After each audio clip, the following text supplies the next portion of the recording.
त्याला बोलता येते नशामुक्त शपथ। एक साथ सावधान, एक साथ शपथ के लिए तैयार हो।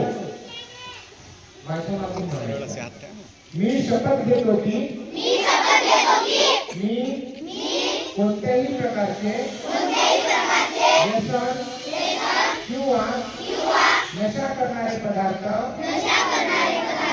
सेवन करणार नाही।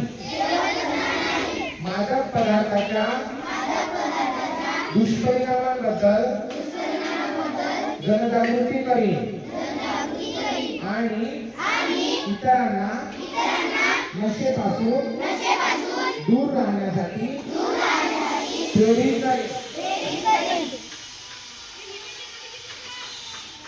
व्यसनमुक्त निरोगी समाज घडवण्यासाठी मी कटिबद्ध आहे। एकत्र येऊन आपण नशामुक्त भारत घडवू। जय हिंद। विश्राम।